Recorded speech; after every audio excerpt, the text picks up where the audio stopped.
Good afternoon everyone and welcome back to the Rara Rabbit. So I made a quick video about this on my TikTok. Yes, unfortunately I have fallen victim to TikTok over the pandemic. I very rarely post there. I post about as frequently as I post here. So if you want to follow me, there will be a link to that in the description, but I probably won't post that often. But please follow me just so that I feel validated. So as you're all well aware, I've had various issues throughout my life, and I've spent a lot of time trying to figure out what exactly is going on with me.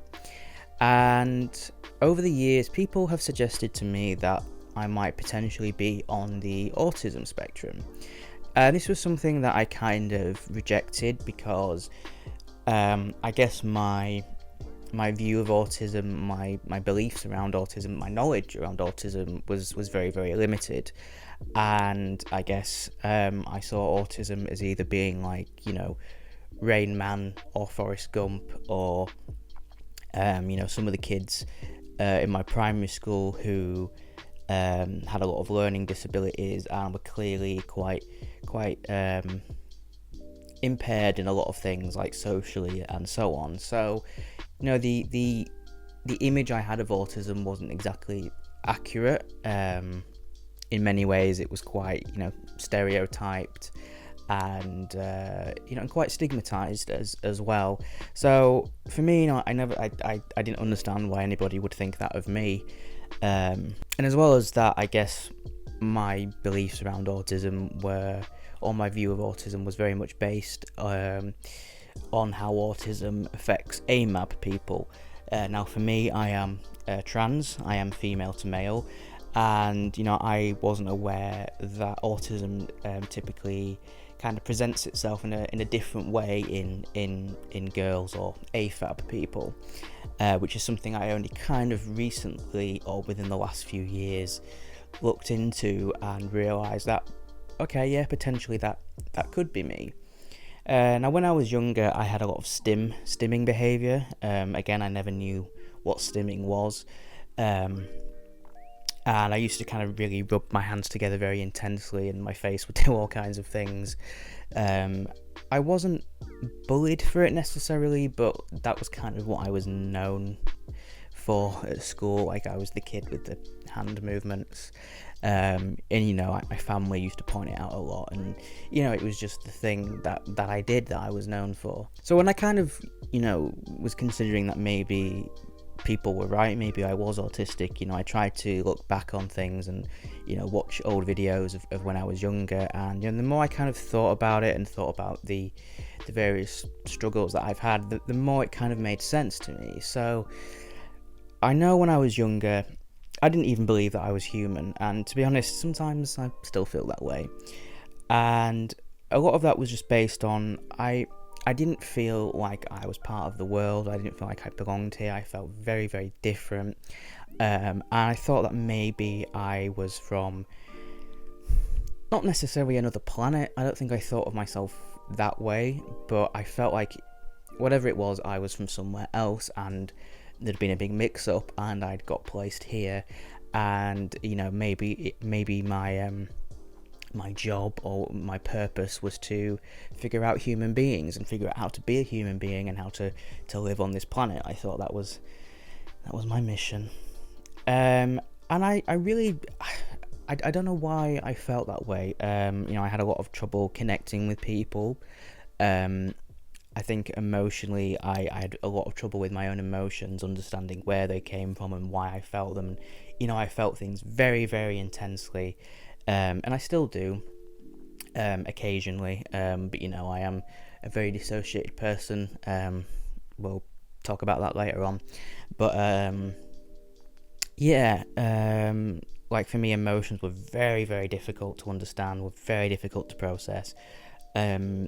Like even like happiness, when I got happy, there'd be so much pain in my body because there'd be so much energy, and I still get that now. Like I almost try and avoid pretty much anything because I know that there will likely be a big emotional reaction that I don't know how to process, and my body will kind of freak out. As well as that, I think social interaction, I was okay with it, but again, it was this thing of I was always kind of on the outside looking in, and for me, I was observing how other people interacted with each other, and then I would mirror that, and I would just learn that, okay, if someone's upset, this is what you do if someone's upset, or and just various different things like that. I kind of taught myself how to be human in a way. And then, of course, I got older, got to high school. Socializing was very difficult for me.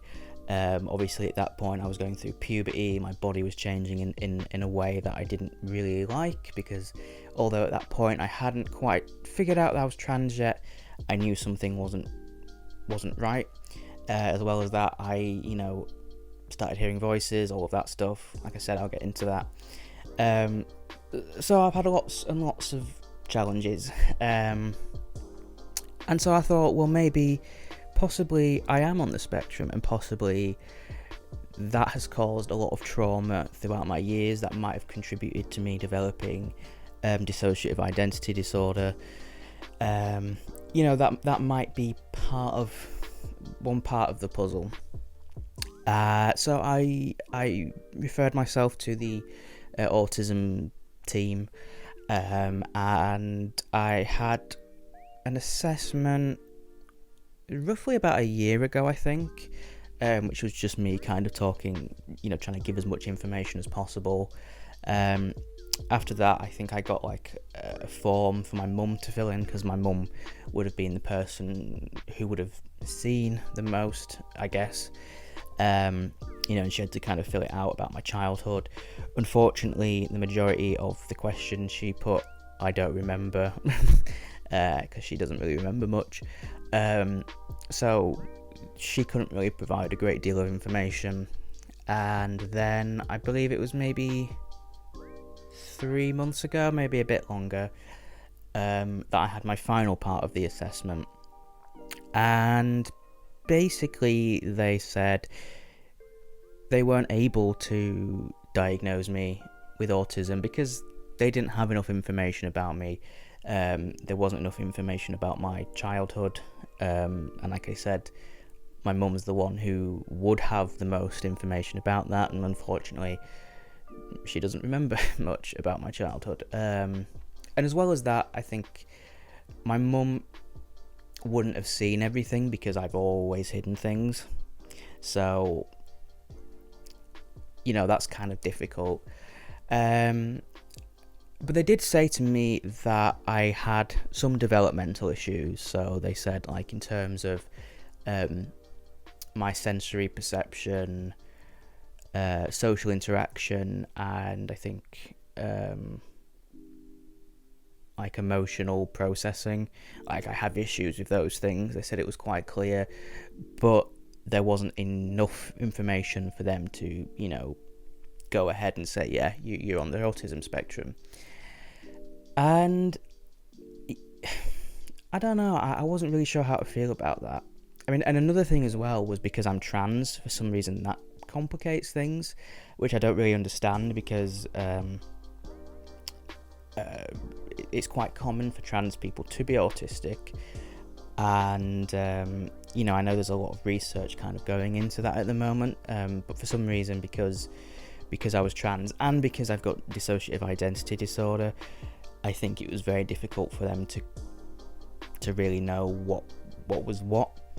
And again, I had pointed out to them that, being that I was born female, or that I am AFAB, I understood that if I was on the spectrum, it would most likely kind of reflect how autism is in AFAB people and not in AMAB people. And they took that on board, but they were still not really sure if I was autistic or not. So yeah, it's weird because now I don't know what to do.